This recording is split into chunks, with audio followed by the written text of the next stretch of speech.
মৰাণহাটত সন্দেহজনক চুৰি গৰুসহ বাহন জব্দ কৰিছে ৰাইজে। চৰাইদেউ জিলাৰ মৰাণহাট আৰক্ষী থানাৰ অন্তৰ্গত কচুমাৰী, ৰাঙলী, থানপথাৰ, বিশ্ৰামপুৰ, খোকামৰা আদি বিভিন্ন অঞ্চলত দীৰ্ঘদিনৰ পৰা গৰু চুৰি হৈ আহিছে। মৰাণহাট আৰক্ষী থানাৰ অন্তৰ্গত কচুমাৰীত স্থানীয় ৰাইজে পুৱা দুখন গাড়ীৰে গৰু নি থকা অৱস্থাত প্ৰত্যক্ষ কৰি গাড়ী দুখন ৰখাই কচুমাৰী গাঁওৰক্ষী বাহিনীক খবৰ দিয়াত গাঁওৰক্ষী বাহিনীয়ে এখন গাড়ীত থকা গৰুসমূহৰ সম্পূৰ্ণ নথিপত্ৰ থকাত যাবলৈ দিয়ে। আনহাতে আনখন গাড়ীত থকা 8টা গৰুৰ ভিতৰত 2টা গৰু নথিপত্ৰ দেখুৱাই যদিও বাকী গৰু কিনা কাগজ পত্ৰ দেখুৱাব নোৱাৰাত গাঁওৰক্ষী বাহিনীয়ে মৰাণহাট আৰক্ষীক খবৰ দিয়াত আৰক্ষীয়ে গাড়ীসহ গৰু জব্দ কৰি থানালৈ লৈ যায়।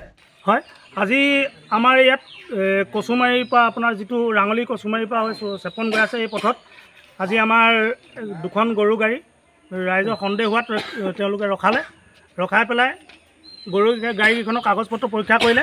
কাগজ পত্ৰ পৰীক্ষা কৰাত ইয়াৰ এখন গাড়ীৰ কাগজ পত্ৰ দেখুৱালে তেওঁলোকে সম্পূৰ্ণ, কিন্তু এখন গাড়ী 2টা 3টা গৰু 8টা গৰু আছিলে। 8টা গৰুৰ ভিতৰত 3টা গৰু তেওঁলোকৰ কাগজ পত্ৰ আছে, বাকী কিন্তু 5টা গৰু কোনো ধৰণৰ কোনো নথিপত্ৰ নাই। আজি আমাৰ এই অঞ্চলত বিভিন্ন ধৰণৰ আজি বহু দিনৰ পৰা গৰু বিশেষকৈ সাংঘাতিক ধৰণে চুৰি হৈ আহিছে আৰু এই গৰু চোৰৰ প্ৰকোপত মানুহে আজিকালি পোহনীয়া বস্তু এটা পুহিব নোৱাৰা হৈছে। গতিকে সেয়েহে আজি ৰাইজে সকলো ওলাই আহি পেলাই গৰু গাড়ীখন পৰীক্ষা কৰাত তেওঁলোকে কোনো কাগজ পত্ৰ নোপোৱাত কচুমাৰী গাঁওৰক্ষী বাহিনীক খবৰ দিলে আৰু কচুমাৰী গাঁওৰক্ষী বাহিনী ইয়াত উপস্থিত হৈ তেওঁলোকৰ পৰা সম্পূৰ্ণ নথিপত্ৰ বিচাৰত তেওঁলোকে কোনো ধৰণৰ নথিপত্ৰ আমাক দেখুৱাব নোৱাৰিলে। দেখুৱাব নোৱাৰাৰ কাৰণে আমি গৰু গাড়ীখন ইয়াতে ৰখাই প্ৰশাসনক সম্পূৰ্ণভাৱে অৱগত কৰাই প্ৰশাসনৰ হাতত গৰু গাড়ীখন চমজাই দিম। আনিছিলোঁ কিনি, তো গৰুকেইটা আনিছিলোঁ। তো 2টা গৰু কাগজ এতিয়া বৰ্তমান আছে আৰু মালিককেইটাৰ ভিডিঅ'কেইটা আছে। তো যদি মালিককেইটাৰ দৰকাৰ হয় মই গোটেইখিনি লৈ আহিম, আপোনালোকে থানাতে পঠিয়াই দিয়ক। ক'ৰ পৰা আনিছিলে গৰু আপুনি? কি জেগা বেটা হাফিজল? কি জেগা আছিলে?